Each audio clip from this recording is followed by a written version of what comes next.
dos atributos de Deus é a onisciência, ou seja, o seu saber é absoluto, é pleno. Ele tem conhecimento infinito sobre todos e todas as coisas. E esse mesmo Deus criou o homem, eu e você, a sua imagem e semelhança, dotado da sapiência. O homem é intelectual, o homem é racional, o homem é capaz de pensar, de absorver conhecimento. Mas é aqui onde nós, mais uma vez, voltamos a falar sobre a cooperação que o homem deve ter com Deus. Pois o crescimento, o desenvolvimento dentro dessa capacidade dada por Deus é uma responsabilidade nossa. E nas Sagradas Escrituras nós constantemente encontramos Deus condenar a ignorância. Em livros como Provérbios, Eclesiásticos, Sabedoria, nós lemos frequentemente sobre conhecimento, prudência, correção, instrução.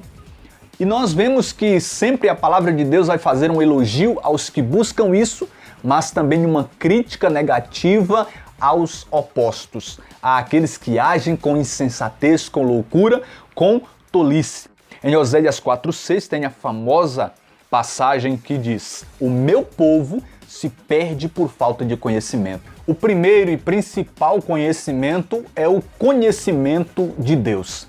E Deus está sempre disposto a se revelar a nós, principalmente na medida em que nós nos dispomos a buscá-lo e a estar atento a todos os seus sinais.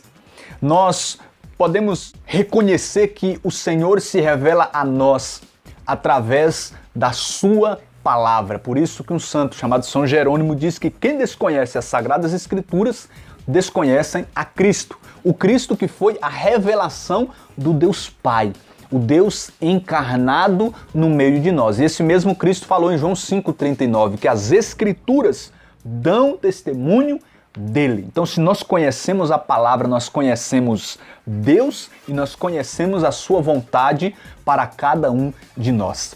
Nós, através da oração, nos aprofundamos muito no conhecimento de Deus e nas suas verdades, nos seus mistérios. Jeremias capítulo 33, verso 3 diz assim: invoca-me e eu te responderei, te revelando coisas insondáveis das quais você não sabia. E nós temos essa responsabilidade de estarmos num processo contínuo de crescimento do conhecimento das coisas espirituais. Porque a palavra de Deus diz, por exemplo, em Oséias 6,3, apliquemo-nos a conhecer o Senhor, apliquemo-nos a conhecê-lo mais profundamente. Em 2 Pedro 3,18 diz assim: crescer na graça e no conhecimento de Jesus Cristo. E o próprio Cristo falou em João 8,32, conhecereis a verdade e a verdade vos libertará. A verdade está aí, mas muita gente, por falta desse conhecimento, ainda não foi liberto. Nós precisamos de conhecimento na fé para que nós possamos nos solidificar em Deus e ao mesmo tempo para que nós não sejamos levados por qualquer vento de doutrina, por qualquer enganação. Tem um texto muito belo na primeira carta de Pedro, no capítulo 3, no verso 15, que diz assim: estais sempre prontos a responder para a vossa defesa a todo aquele que vos pedir a razão de vossa esperança, mas fazei-o com suavidade e respeito. Por isso é necessário conhecimento. Conhecimento também para que nós possamos transmitir àqueles que ainda não têm, porque só se dá aquilo que temos.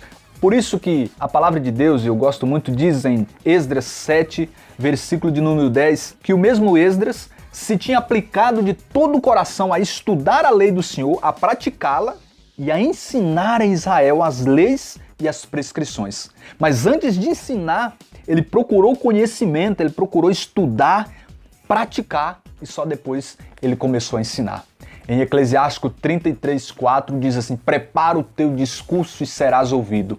Prepara a tua resposta e então responde. E o conhecimento que Deus quer que nós tenhamos dele não é um conhecimento meramente intelectual sobre ele, mas é um conhecimento profundo, um conhecimento espiritual. E quando nós nos aprofundamos em Deus, nós temos acesso a um conhecimento transcendente, superior ao desse mundo e até mesmo ao conhecimento do âmbito da fé, mas que muitas vezes são superficiais e orgulhosos. Na primeira carta aos Coríntios também, Paulo escreve no verso 19 assim: está escrito, destruirei a sabedoria dos sábios e anularei a prudência dos prudentes, porque a sabedoria de Deus é mais elevada do que qualquer outra, do que qualquer conhecimento adquirido meramente através de estudo. A sabedoria de Deus transcende toda a sabedoria humana, por isso nós precisamos estar sempre em busca desse conhecimento de Deus transcendente, porque é essa revelação de Deus que se sobrepõe a qualquer outra. Jesus louva ao Pai dizendo que ele escondeu aos sábios desse mundo, mas revelou aos pequeninos. A Pedro, Jesus diz o quê? Feliz és tu, porque não foi a carne nem o sangue que te revelou, mas o Pai que está no céu que te revelou isso, quando Pedro afirma que Jesus era o Filho de Deus, que Jesus era o Cristo ungido. Nós precisamos buscar o conhecimento constantemente, mas ao mesmo tempo devemos ter cuidado para que nós não lidemos com ele de uma forma incorreta. Porque nós podemos muito bem entrar pelo caminho da vaidade, do orgulho, da superioridade e até mesmo podemos achar que nós seremos salvos pelo nosso excesso de conhecimento. Podemos cair naquela estrada perigosa da heresia do gnosticismo, uma heresia que ameaçou a igreja primitiva. Entre muitas coisas, ela ensinava que era possível haver um conhecimento elevado, uma verdade superior adquirida pelo homem. E muitas vezes nós podemos cair nesse perigo do gnosticismo, que vem de gnose, conhecimento. Nós não alcançamos a nossa salvação pelo nosso esforço para ter o conhecimento, mas em primeiro lugar reconhecendo que quem nos deu a salvação foi o Senhor Jesus. E não podemos achar que por termos um certo conhecimento já somos o tal e estamos acima dos outros. Que procuremos crescer no conhecimento em todas as áreas da vida, mas principalmente que cresçamos no conhecimento de Deus e de suas verdades.